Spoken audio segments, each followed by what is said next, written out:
നമസ്കാരം, എല്ലാവർക്കും തത്വ competitive exam കോർണറിന്റെ പുതിയൊരു വീഡിയോയിലേക്ക് സ്വാഗതം. ഇന്ന് നമ്മൾ പറയാൻ പോകുന്ന ടോപ്പിക്ക് ഇന്ത്യൻ ശാസ്ത്രജ്ഞന്മാരും അവരുടെ സംഭാവനകളും എന്ന് പറയുന്ന സയൻസ് ആൻഡ് ടെക്നോളജിയിലെ ഏറ്റവും ഇമ്പോർട്ടൻ്റ് ആയിട്ടുള്ള ഒരു സെക്ഷനാണ്.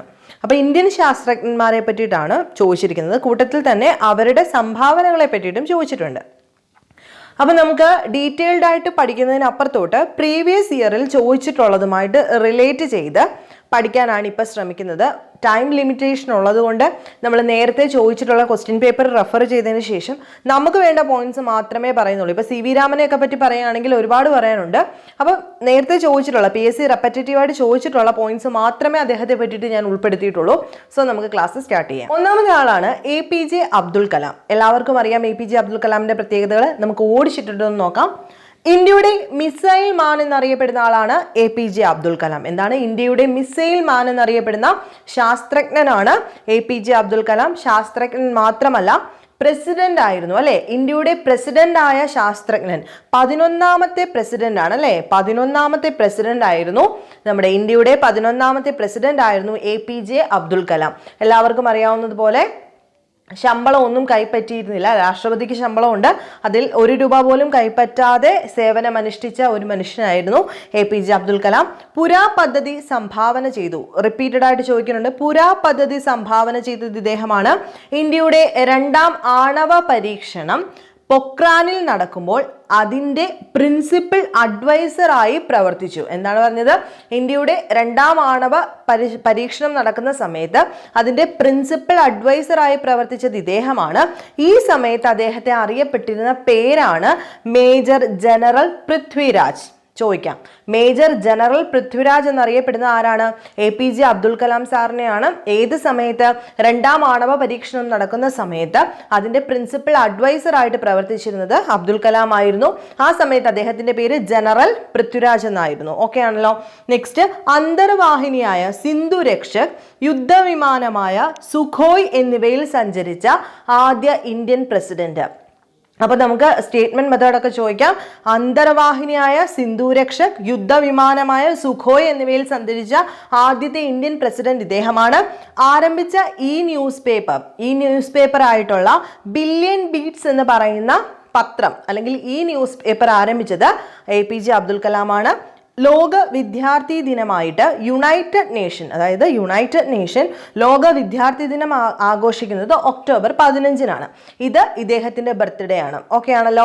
ഒക്ടോബർ 15 യുണൈറ്റഡ് നേഷൻ ലോക വിദ്യാർത്ഥി ദിനമായിട്ട് ആചരിക്കുന്നത് ആരുടെ ജന്മദിനത്തിനാണ്? APJ അബ്ദുൽ കലാമിന്റെ ജന്മദിനത്തിനാണ്. ആത്മകഥ എല്ലാവർക്കും അറിയാം, അഗ്നിച്ചിറകുകളാണ്. ഇന്ത്യയുടെ മിസൈൽ ടെസ്റ്റിംഗ് കേന്ദ്രമായ വീലർ ദ്വീപിന് സെപ്റ്റംബർ 4, 2015 മുതൽ അബ്ദുൽ കലാം ദ്വീപ് എന്നാക്കി മാറ്റിയത് ഇദ്ദേഹത്തോടുള്ള ആ ഒരു ബഹുമാനാർത്ഥമാണ്. എന്താണ്? ഇന്ത്യയുടെ മിസൈൽ ടെസ്റ്റിംഗ് കേന്ദ്രമായ ഒറീസയിലെ വീലർ ദ്വീപിന് ആ സെപ്റ്റംബർ 4, 2015 പേര് മാറ്റി എന്താക്കി മാറ്റി? അബ്ദുൽ കലാം ദ്വീപ് എന്നാക്കി മാറ്റി. ആരോടുള്ള ബഹുമാനാർത്ഥം? അബ്ദുൽ കലാമിനോടുള്ള ബഹുമാനാർത്ഥം. യുദ്ധ ടാങ്കിൽ സഞ്ചരിച്ച ആദ്യ പ്രസിഡന്റും ഇദ്ദേഹമാണ്. അപ്പൊ 2 കാര്യം, അന്തർവാഹിനി സിന്ധുരക്ഷ, യുദ്ധവിമാനമായിട്ടുള്ള സുഖോയ് എന്നിവയിൽ സഞ്ചരിച്ച ആദ്യ ഇന്ത്യൻ പ്രസിഡന്റും കൂട്ടത്തിൽ യുദ്ധ ടാങ്കിൽ സഞ്ചരിച്ച ആദ്യ ഇന്ത്യൻ പ്രസിഡന്റും ഇദ്ദേഹമാണ്. അപ്പൊ നമുക്ക് വേണ്ട പോയിന്റ്സും റെപ്പറ്റേറ്റീവ് ആയിട്ടുള്ളത് ചോദിച്ചാൽ മാത്രമേ പറയുന്നുള്ളൂ. നെക്സ്റ്റ് CV രാമനെ നോക്കാം. ഇത് ഇത്രയും മനസ്സിലായി കാണുമെന്ന് വിശ്വസിക്കുന്നു. നെക്സ്റ്റ് നോക്കാം CV രാമൻ. CV രാമനെ പറ്റി നോക്കുമ്പോൾ ഫുൾ നെയിം ഫസ്റ്റ് പഠിക്കാം. എന്താണ് C, എന്താണ് V? ചന്ദ്രശേഖര വെങ്കിട്ടരാമൻ എന്നാണ് CV രാമന്റെ കംപ്ലീറ്റ് നെയിം എന്ന് പറയുന്നത്, പൂർണ്ണനാമം. 1930 ഫിസിക്സിന് നോബൽ പ്രൈസ് നേടി. എന്താ പ്രത്യേകത? ഏഷ്യയിൽ ആദ്യമായി നോബൽ പ്രൈസ് കിട്ടിയ ശാസ്ത്രജ്ഞനാണ് ആര്? നമ്മുടെ CV രാമൻ. 1930 ഇദ്ദേഹത്തിന് നോബൽ പ്രൈസ് കിട്ടുന്നത്. എന്തിനാണ് നോബൽ പ്രൈസ് കിട്ടിയത്? ഫിസിക്സിനാണ്, ഭൗതിക ശാസ്ത്രം. എന്താണ്? രാമൻ എഫക്റ്റ് അല്ലെ. രാമൻ എഫക്റ്റിനാണ് ഇദ്ദേഹത്തിന് നോബൽ പ്രൈസ് കിട്ടിയത്. അപ്പൊ ഫിസിക്സ് ഒക്കെ പഠിച്ചവർക്ക് അറിയാം, നമുക്ക് പഠിക്കാനുണ്ട്. LDC സിലബസിനകത്ത് ഡീറ്റെയിൽഡ് ആയിട്ട് പഠിക്കാം, ആ സമയത്ത് പറയാം. ഇപ്പം സംഭാവന മാത്രം പറഞ്ഞു പോവാം. 1954 ഭാരതരത്നം നൽകി ഇദ്ദേഹത്തെ ആദരിച്ചു. 1954 ഭാരതരത്നവും 1930 നോബൽ പ്രൈസും കിട്ടി. ആദ്യമായി ഏഷ്യയിൽ നോബൽ പ്രൈസ് കിട്ടിയത് CV രാമനാണ്. രാമൻ റിസർച്ച് ഇൻസ്റ്റിറ്റ്യൂട്ട് സ്ഥിതി ചെയ്യുന്നത് ബാംഗ്ലൂർ ആണെന്നോട് ഓർത്തിരിക്കുക. എന്താണ്? രാമൻ റിസർച്ച് ഇൻസ്റ്റിറ്റ്യൂട്ട് സ്ഥിതി സ്ഥിതി ചെയ്യുന്നത് ബാംഗ്ലൂർ ആണെന്ന് ഓർത്ത് വെക്കുക. അത് സ്ഥിതി ചെയ്യാൻ അതായത് അത് സ്ഥാപിച്ച വർഷം 1948 ഓക്കെ ആണെന്ന് വിശ്വസിച്ചുകൊണ്ട് നെക്സ്റ്റ് ആളിലേക്ക് പോകാം. സത്യേന്ദ്രനാഥ ബോസ് അല്ലെങ്കിൽ SN ബോസ് എന്ന് കാണാറുണ്ട് അല്ലെ. സത്യേന്ദ്രനാഥ ബോസ് ഏത് മേഖലയിലാണ് പ്രസിദ്ധൻ? Quantum mechanics. അതും നമ്മുടെ എന്തുമായിട്ട് റിലേറ്റഡ് ആണ്? ഫിസിക്സുമായിട്ട് റിലേറ്റഡ് ആണ്. ക്വാണ്ടം മെക്കാനിക്സിൽ ഫേമസ് ആയിട്ടുള്ള ഒരു ശാസ്ത്രജ്ഞനാണ് SN ബോസ് അഥവാ Satyendranath boss. Boss Einstein condensate എന്താ പ്രത്യേകത? ദ്രവ്യത്തിന്റെ 5ാമത്തെ അവസ്ഥയാണ് ബോസ് ഐൻസ്റ്റീൻ കണ്ടൻസേറ്റ് അല്ലെ. അപ്പൊ അതിന്റെ പേരിലാണ് സത്യേന്ദ്രനാഥ ബോസ് അത് കണ്ടെത്തി എന്നുള്ള പേരിൽ അല്ലെങ്കിൽ അതിന്റെ പേരിൽ അറിയപ്പെടുന്ന ഒരു ശാസ്ത്രജ്ഞനാണ് സത്യേന്ദ്രനാഥ ബോസ് എന്ന് പറയുന്നത്. ഇനി ബംഗീയ വിജ്ഞാൻ പരിഷത്ത്. എന്താണ്? ബംഗീയ വിജ്ഞാൻ പരിഷത്ത് ശാസ്ത്ര സംഘടനയാണ്. അത് രൂപീകരിച്ചത് SN ബോസ് ആണ്. ജ്ഞാൻ ഓ വിജ്ഞാൻ എന്ന പ്രസിദ്ധീകരണം എന്ന പ്രസിദ്ധീകരണം തുടങ്ങിയത് ഇദ്ദേഹമാണ്. 1954 തന്നെ പത്മവിഭൂഷൺ ഇദ്ദേഹത്തിന് ഭാരതരത്നം കിട്ടിയപ്പം ഇദ്ദേഹത്തിന് പത്മവിഭൂഷൺ നൽകി ആദരിച്ചു. SN boss national centre for basic science സ്ഥിതി ചെയ്യുന്നത് കൊൽക്കത്തയിലാണ്. ഇതാണ് SN boss national centre for basic science സ്ഥിതി ചെയ്യുന്നത് കൊൽക്കത്തയിലാണ്. അപ്പൊ quantum mechanics boss Einstein condensate boss അത് ആലോചിക്കുക. SN ബോസ് ഐൻസ്റ്റീൻ കണ്ടൻസേറ്റ് അതോടെ റിലേറ്റ് ചെയ്ത് പഠിക്കാനായിട്ട്. പിന്നെ ബംഗീയ വിജ്ഞാൻ പരിഷത്ത് ശാസ്ത്ര സംഘടന, ജ്ഞാൻ ഓ വിജ്ഞാൻ അതൊക്കെ ഓർത്ത് വെച്ചേക്കാം. നോട്ട് ചെയ്യേണ്ടവർക്ക് നോട്ട് ചെയ്യാം.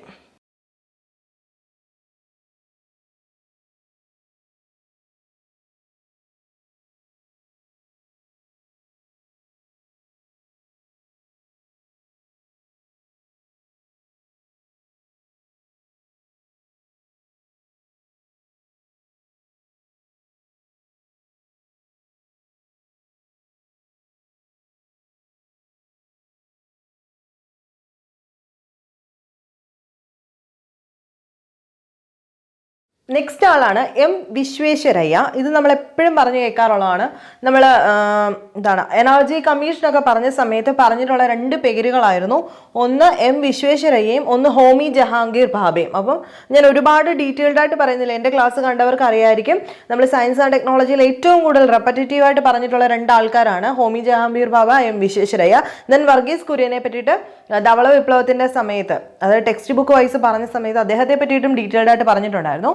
നോക്കാം. ഇന്ത്യൻ എഞ്ചിനീയറിംഗിന്റെ പിതാവ് എന്നറിയപ്പെടുന്നത് ആരാണ്? വിശ്വേശ്വരയ്യയാണ്. ഇന്ത്യൻ എഞ്ചിനീയറിംഗിന്റെ പിതാവ് എന്നറിയപ്പെടുന്നു. ഇന്ത്യൻ ആസൂത്രണത്തിന്റെ പിതാവ് അല്ലെ, ഇന്ത്യൻ പ്ലാനിങ്ങിന്റെ പിതാവ് എന്നറിയപ്പെടുന്നത് വിശ്വേശ്വരയ്യയാണ്. ആധുനിക മൈസൂർ നഗരത്തിന്റെ ശില്പിയാണ് അദ്ദേഹം. എന്തൊക്കെ പറഞ്ഞു നമ്മൾ ആദ്യം പറയേണ്ട പോയിന്റ്? ഇന്ത്യൻ എഞ്ചിനീയറിംഗിന്റെ പിതാവ്, ദെൻ എന്തിന്റെ പിതാവ്? ആസൂത്രണത്തിന്റെ പിതാവ്. അപ്പൊ 2 ലിങ്ക് ചെയ്ത് പഠിക്കുക. ആസൂത്രണം, എഞ്ചിനീയറിംഗ്. പിതാവ് ആധുനിക മൈസൂർ നഗരത്തിന്റെ ശില്പി.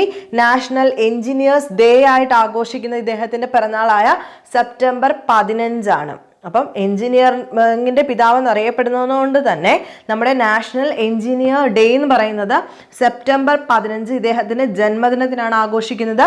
State bank of Mysore. അപ്പൊ ഇങ്ങനെ ഒരു ക്വസ്റ്റ്യൻ വരികയാണ്, മൈസൂറുമായിട്ട് റിലേറ്റ് ചെയ്ത് എന്തെങ്കിലും എന്ന ശാസ്ത്രജ്ഞന്മാരാണെങ്കിൽ ഓൾറെഡി ഓർത്തോളൂ. ആരായിരിക്കും അത്? വിശ്വേശ്വരയ്യ ആയിരിക്കും. സ്റ്റേറ്റ് ബാങ്ക് ഓഫ് മൈസൂർ സ്ഥാപിച്ചു. ബ്ലാക്ക് ഇറിഗേഷൻ സിസ്റ്റവും ഓട്ടോമാറ്റിക് ഫ്ലഡ് ഗേറ്റ് എന്നിവ നിർമ്മിച്ചത് അല്ലെങ്കിൽ കണ്ടെത്തിയത് ഇദ്ദേഹമാണ്. Block irrigation system, automatic flood gate എന്നിവ കണ്ടെത്തിയത് വിശ്വേശ്വരയ്യയാണ്. Plant economy for India. അതെ, ഇതിപ്പോഴും നമ്മൾ ഹിസ്റ്ററി പഠിക്കുന്ന ഒരു കാര്യമാണ്. പ്ലാന്റ് എക്കണോമി ഫോർ ഇന്ത്യ ആരുടെ ടെക്സ്റ്റ് ആണ്? നമ്മുടെ വിശ്വേശ്വരയ്യയുടെയാണ്. Visvesvaraya national institute of technology സ്ഥിതി ചെയ്യുന്നത് നാഗ്പൂരിലാണ്.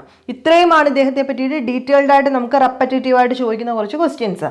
നെക്സ്റ്റ് ആളെ നോക്കാം. ചന്ദ്രശേഖർ. പേര് കേൾക്കുമ്പോൾ തന്നെ എല്ലാവർക്കും അറിയാം, ഫിസിക്സിനകത്താണ് പ്രസിദ്ധൻ അല്ലെ. ഭൗതിക ശാസ്ത്രത്തിനകത്ത് ശാസ്ത്രജ്ഞനാണ്. 1983 ഇദ്ദേഹത്തിന് എന്ത് കിട്ടി? ഫിസിക്സിൽ നോബൽ പ്രൈസ് കിട്ടി. എന്തായിരുന്നു? അതായത് നക്ഷത്രങ്ങളുടെ മരണം ആവിഷ്കരിച്ചു എന്ന് വെച്ചാൽ നക്ഷത്രങ്ങളുടെ മരണത്തെ പറ്റിയിട്ട് നിഗമനം കണ്ടെത്തിയ ഒരാളായിരുന്നു ആര്? ചന്ദ്രശേഖർ എന്ന് പറയുന്നത്. 1.44 എന്ന് പറയുന്ന ഒരു നമ്പറിനെ ചന്ദ്രശേഖർ ലിമിറ്റ് എന്നാണ് വിളിക്കുന്നത്. കാരണം സൂര്യനേക്കാളും 1.44 പിണ്ഡമുള്ള ഏതെങ്കിലും ഒരു നക്ഷത്രം ഉണ്ടെങ്കിൽ അത് സ്വയം കത്തിയിട്ട് വൈറ്റ് ഡ്വാർഫ് കേട്ടിട്ടുണ്ടല്ലോ, വെള്ളക്കുള്ളന്മാരായിട്ട് മാറിയിട്ട് ഇല്ലാതാകും, അതായത് നക്ഷത്രം അങ്ങ് മരിച്ചു പോകും എന്ന് പറഞ്ഞ ആളായിരുന്നു എസ് ചന്ദ്രശേഖർ എന്ന് പറയുന്നത്. അതുകൊണ്ട് തന്നെ ഈ ഒരു 1.44 പിണ്ഡത്തിൽ കൂടുതലുള്ളതെന്നല്ലേ പറഞ്ഞിരിക്കുന്നത്. അതുകൊണ്ട് തന്നെ ഈ ഒരു 1.44നെ നമ്മൾ വിളിക്കുന്ന പേരാണ് ചന്ദ്രശേഖർ ലിമിറ്റ് എന്ന് പറയുന്നത്. ഓക്കെ ആണല്ലോ. നെക്സ്റ്റ് ആളാണ് ശ്രീനിവാസ രാമാനുജൻ, ഗണിതശാസ്ത്രജ്ഞനാണെന്ന് എല്ലാവർക്കും അറിയാം. അതുപോലെ ഇവിടെ ഓർത്ത് വെക്കേണ്ടത് രണ്ട് പോയിന്റ്സ് ആണ്. ഒന്ന്, ദേശീയ ഗണിതശാസ്ത്ര ദിനമായിട്ട് ആചരിക്കുന്നത് ഡിസംബർ 22 ഇദ്ദേഹത്തിന്റെ ജന്മദിനമാണ്. രണ്ടാമത്തത് 1729 നമ്മൾ രാമാനുജൻ നമ്പർ എന്ന് വിളിക്കുന്നത്. ഈ രണ്ട് കാര്യങ്ങളാണ് എപ്പോഴും ചോദിച്ചു കാണാറുള്ളത്, അത് മാത്രം ഒന്ന് പഠിച്ചു വെക്കുക. നെക്സ്റ്റ്, ഹോമി ജഹാംഗീർ ഭാഭ. ബാബയെ പറ്റിയിട്ട് ഈ 3 പോയിന്റ്സ് ഒന്നും അല്ല പറയാനുള്ളത്, നമ്മൾ ഡീറ്റെയിൽഡ് ആയിട്ട് പറഞ്ഞിട്ടുണ്ട്. അത് കണ്ടിട്ടില്ലാത്തവരൊന്ന് കാണാനായിട്ട് ശ്രമിക്കുക. ഇപ്പം നിങ്ങൾ ജസ്റ്റ് ഇതൊന്ന് നോട്ട് ചെയ്ത് വെക്കാം. ഇന്ത്യൻ ആണവശാസ്ത്രത്തിൻ്റെ പിതാവാരാണ്? ഹോമി ജഹാംഗീർ ഭാഭയാണ്. AEC എന്താണ്? അറ്റോമിക് എനർജി കമ്മീഷൻ നിലവിൽ വരുന്ന സമയത്ത് അതിൻ്റെ ആദ്യ ചെയർമാൻ എന്ന് പറയുന്നത് ആരായിരുന്നു? ഹോമി ജെ ഭാഭയായിരുന്നു. ഭാഭ അറ്റോമിക് റിസർച്ച് സെന്റർ എന്താണ് അതിൻ്റെ പ്രത്യേകത? ഇന്ത്യയുടെ ആദ്യത്തെ ആണവ നിലയമാണ് അല്ലേ. ഭാഭ അറ്റോമിക് റിസർച്ച് സെന്റർ സ്ഥാപിതമായ വർഷം 1954 ജനുവരി 3 അപ്പോൾ ഇത്രയും പോയിന്റ്സ് ഇമ്പോർട്ടൻ്റ് ആയിട്ട് നോക്കാം. എക്സ്ട്രാ ഞാൻ പഠിപ്പിച്ചിട്ടുണ്ട് വേറെ ക്ലാസ്സിൽ. ഇനി നെക്സ്റ്റ്, വർഗീസ് കുര്യൻ. ഇദ്ദേഹത്തെ പറ്റിയിട്ട് നമ്മൾ പഠിച്ചതാണ്, എങ്കിലും പറയാം. ഇന്ത്യൻ ധവള വിപ്ലവത്തിൻ്റെ പിതാവ് അല്ലേ. പാലുൽപ്പന്നവുമായിട്ട് റിലേറ്റ് ചെയ്ത് വരുന്നതാണ് ധവള വിപ്ലവം. ഹരിത വിപ്ലവം എന്താണ്? കൃഷിയുമായിട്ട് റിലേറ്റ് ചെയ്തത് ഹരിത വിപ്ലവം. ഇന്ത്യൻ ധവള വിപ്ലവത്തിന്റെ പിതാവ് എന്നറിയപ്പെടുന്നു. ഇന്ത്യയുടെ പാൽക്കാരൻ എന്നറിയപ്പെടുന്നത് ഇദ്ദേഹമാണ്. മക്സസെ പുരസ്കാരം നേടിയ ആദ്യ ഇന്ത്യക്കാരൻ വർഷം 1963. എന്താ? മക്സസെ പുരസ്കാരം നേടിയ ആദ്യത്തെ മലയാളി 1963 ഇദ്ദേഹത്തിനാണ്. ആർക്ക്? വർഗീസ് കുര്യൻ ആണ്. Then I too had dream. എന്താണ്? I too had dream and unfinished dream എന്നിവ ഇദ്ദേഹത്തിൻ്റെ പ്രസിദ്ധങ്ങളായ 2 പുസ്തകങ്ങളാണ്. നോട്ട് ചെയ്ത് വയ്ക്കുക. ഓട്ടോബയോഗ്രഫി, അദ്ദേഹത്തിന് ഒരു ഓഡിയോ ഓട്ടോബയോഗ്രഫി ഉണ്ട്, അതിൻ്റെ പേരൂടെ പഠിച്ചു വയ്ക്കുക. The man who made the elephant dance. The man who made the elephant dance എന്ന് പറയുന്നത് ഇദ്ദേഹത്തിൻ്റെ ഓഡിയോ ഓട്ടോബയോഗ്രഫി ആണെന്നൂടെ ഓർത്ത് വെച്ചേക്കുക. വേണ്ടവർക്ക് നോട്ട് ചെയ്യാം, വേണ്ടാത്തവർ വിട്ടേക്കുക.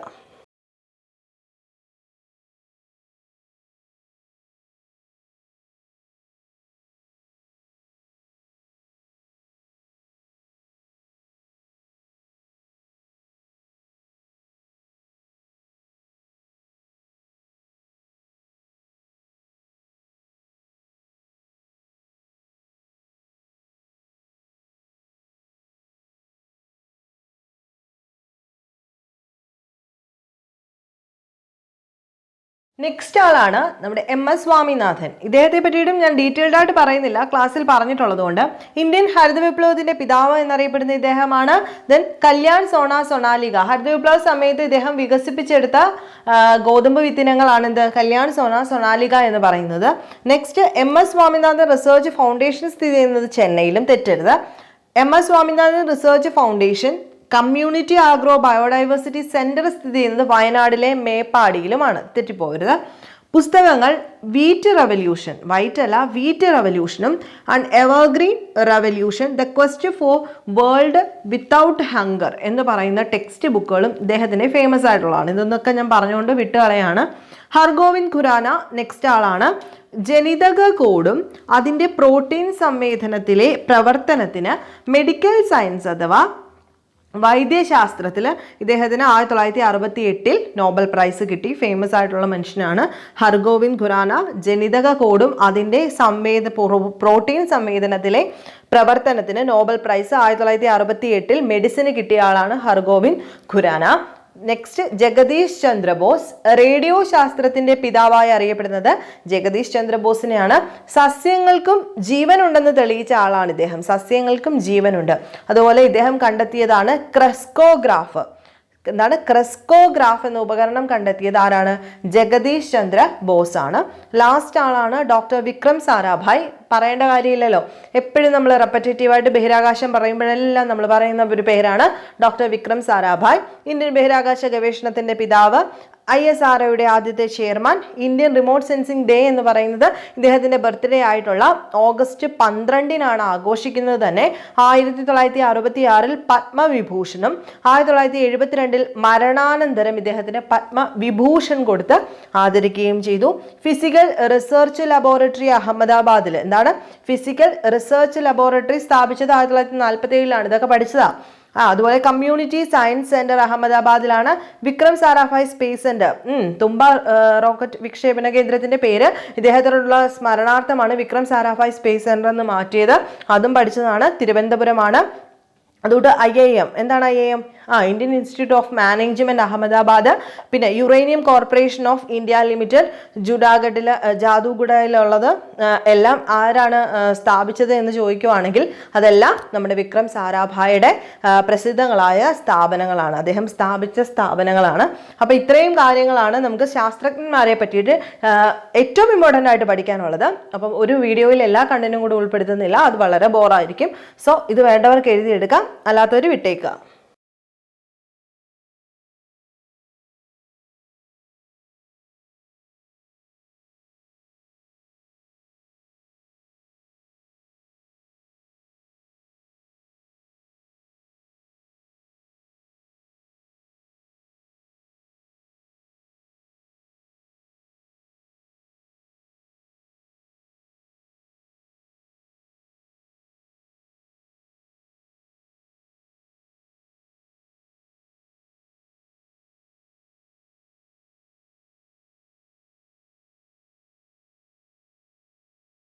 അപ്പോൾ ഇന്നത്തെ ക്ലാസ് നമ്മളിവിടെ നിർത്തുകയാണ്.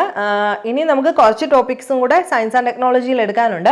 തൊട്ടടുത്ത ക്ലാസ്സിൽ തന്നെ നമുക്ക് ഞാൻ വിട്ട് കളഞ്ഞൊരു പോർഷനാണ് renewable and non renewable energy sources. അത് നിങ്ങൾ മാക്സിമം പോയിന്റ്സ് നമ്മുടെ text book SCERT NCERT text ബുക്കിൽ കിടപ്പുണ്ട്.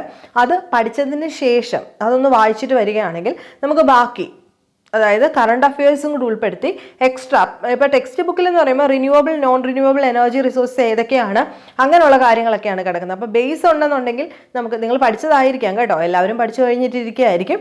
അപ്പോൾ ബേസ് ഉണ്ടെന്നുണ്ടെങ്കിൽ നമുക്ക് ബാക്കിയുള്ള എക്സ്ട്രാ പോയിന്റ്സ് പറഞ്ഞു പോകാം. അപ്പോൾ ബേസോടുകൂടി വരികയാണെങ്കിൽ കുറച്ചുകൂടി എളുപ്പമായിരിക്കും. നെക്സ്റ്റ് വീഡിയോയിൽ കാണുന്നിടം വരെ എല്ലാവർക്കും ബൈ. നിങ്ങൾക്ക് ഇഷ്ടമാവുന്നുണ്ടെങ്കിൽ നിങ്ങൾ ഉറപ്പായിട്ടും ഒന്ന് ഷെയർ ചെയ്യുക, ലൈക്ക് ചെയ്യുക, സബ്സ്ക്രൈബ് ചെയ്യുക. അപ്പോൾ നെക്സ്റ്റ് വീഡിയോയിൽ കാണാം. ബൈ.